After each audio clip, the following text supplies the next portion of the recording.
Assalamu alaikum, guys. This is Amna. You're watching Something Odd. And this is a really special episode. And we have with us, all the way from London, the writer and producer of What's Love Got to Do with It, Jemima Goldsmith Khan. Should I add a Khan with it? It's on your It's a very good question. And I because my old work credits were under the name of Khan, Yes. I call myself Khan for work and I call myself Goldsmith in every other aspect of my life. So for the purposes of this interview, which is about the film that's coming out, let's call me Khan. Khan. And I think for every Pakistani, you will always be Khan. Well, my children are Khan, so yes, it suits me to be Khan for some purposes. Yeah. Jemima, you've spoken extensively about this film being a love letter to Pakistan and the need to drive a positive narrative between Pakistan and the Western world. But I'm going to dig a little deeper. Why did you feel that need? I mean, I'd love to know what instances were you drawing upon when you were writing the film?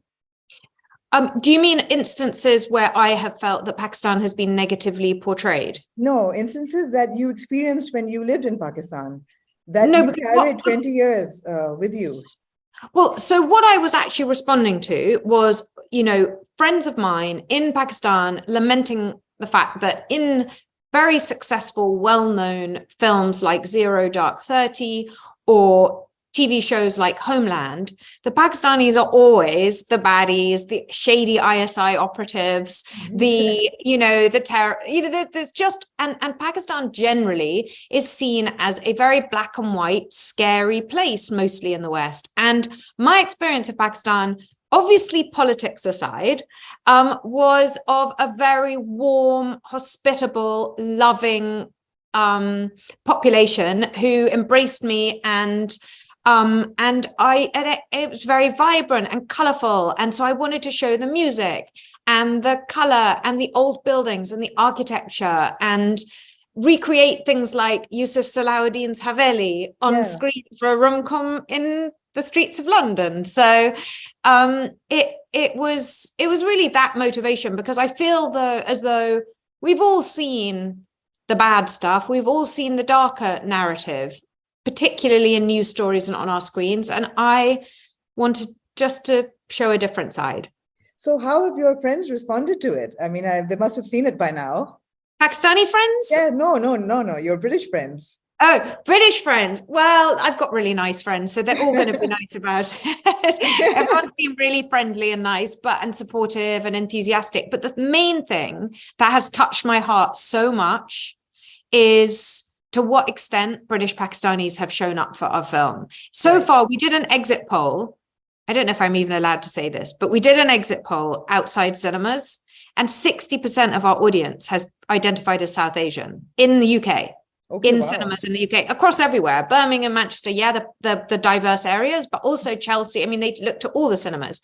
So, and the response has just been overwhelmingly so lovely and positive and kind about the film. So I think people understood what the intention behind it was. Absolutely. And have responded to that. And it's been very touching for me, really like a very moving experience. And I felt like, I don't know, it feels like I feel kind of closer to Pakistan than ever in a weird way because of this experience. We really feel like you never left. I know. It's once you've been there for 10 years, you're there forever. You're there forever. Absolutely. Jemima, you're a documentary filmmaker and you've done some really hard-hitting series, award-winning. Why did you choose this genre? I mean, because people would regard it as a chick flick, rom-com. It is, at the end of the day, fluff, which we love. But will it get the impact that you're hoping for? I mean, listen, if you want, brilliant documentaries about Pakistan, you already have a double Oscar award-winning Pakistani documentary maker in the form of Sharmeen Obaid Chinoy. I'm not going to compete with her. And you're right. I normally make documentaries and I make them about serious subjects. So, for example, I made a documentary TV series about the Adnan Syed case, about an American boy with Pakistani heritage who was jailed for life for for supposedly, allegedly killing his high school sweetheart, ex-girlfriend, and was put in jail largely because of Islamophobia, because a white American specialist said in the trial, or so-called specialist, said in the trial, oh, Muslims do honor killings. And so on that basis, with no DNA or any other evidence, he was put away for life. And he's only just got freed, partly as a result of the evidence that came out in our documentary series.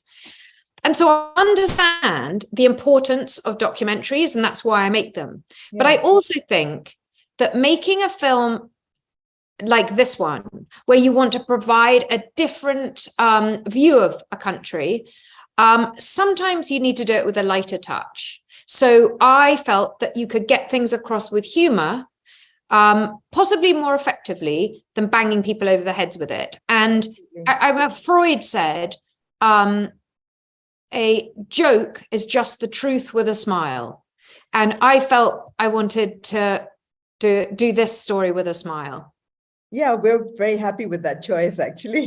Can we expect other films coming out drawing from your experience in Pakistan, a biopic perhaps? Sometimes. Oh my God. Can you imagine if I did a biopic? Well, I'm going to take the liberty of asking you that if you ever did think of a biopic, who would you want cast as yourself and as Imran Khan? Oh my God. No, I don't think I would do a biopic. I think that it's so difficult because you have to think about how other people will react. And it had to come out of my head as a fictional story. But obviously it's drawn very much from my experiences in real life. And some of the characters are based on people in real life, and the stories and the anecdotes. And I've even stolen some of the lines that I heard in real life. So it is real in that sense. But no, I don't know who I would get to play me. I wouldn't want to be that presumptuous. Oh, getting the cast together must have been an ordeal. Or was it tough? Was it easy? Because you've got some award-winning actors on board. You've got Emma Thompson, Lily James, you've got Shabana Azmi, and of course Sajjal Ali. And I'd love to hear that story when you made that call to Yusuf Salahuddin. What was the brief? That what kind of a character do we want? I actually was looking at those texts the other day because I was showing Sajjal. I just rang Yusuf and said, we need a beautiful, nuanced, intelligent, versatile actress who can rival Lily James. It was really important that the arranged marriage candidate, who was Pakistani, was every bit as interesting and gorgeous as our white female lead, Lily James, because I had felt that quite often, even in films that I really love that tackle this subject matter, that have come out in England or in America, the arranged marriage candidate can seem a bit of a joke character. Like, you know that it's never going to work and they're not for real. And I really wanted people to understand why this boy, our lead character played by Shazad Latif, the character of Kaz, I really want people to understand why he agreed to the choice so readily. Yeah. And Sajjal does that. Like, you meet Sajjal, you see Sajjal on screen and you're like, marry her. You're rooting for her. Absolutely. She's a brilliant actress, don't you think? Absolutely. She's one of our finest. I mean, she's so versatile. But then Yusuf put me onto her manager, Hamid, and it was sort of, we saw, then, the director met her on screen, on Zoom, and she did a brilliant audition. And I remember one of the producers saying, that tear that ran down her face was so big. How did she manage that? Cried in her audition, and the tear was like as big as a light bulb. Your sons love the film. You've spoken about that as well, Qasim and Sulaiman. Do you think they would ever agree to an assisted marriage? I think the point of an assisted marriage is it has to come from the children. And at this point, they have very much not brought up that conversation. Because all of Pakistan will agree to be matchmaker for that to happen. Jemima, last of all, what are you expecting from the Pakistani audience? Because, I mean, all of us, we're really looking forward to it, watching it this weekend. And there was a bit of fear, would it release in Pakistan or not? But thankfully, it is running in cinemas tomorrow. What are you expecting? What kind of a response? Well, I hope it will match the response that we've had here in the UK. I mean, obviously, I'm nervous. I always get nervous of what audience will think, especially in Pakistan. But I hope that people will feel that there was something very important, which is that aside from the whole issue of arranged marriage, a lot of my friends in Pakistan, particularly, in Lahore, where I was living, would say, Pakistan's always seen as this really backwards place, this really dark place where there's no kind of fun and liveliness. And so the Lahore scenes that I showed in the UK were very, very surprising to British audiences, and to my non-Pakistani British friends. They were like, really? You have parties in Lahore? And people dance, and it's like that at a Mendi. And I think there was a lot of, so I think that I did that in response to some of the laments that I heard in Pakistan about, not showing that side of Pakistan too.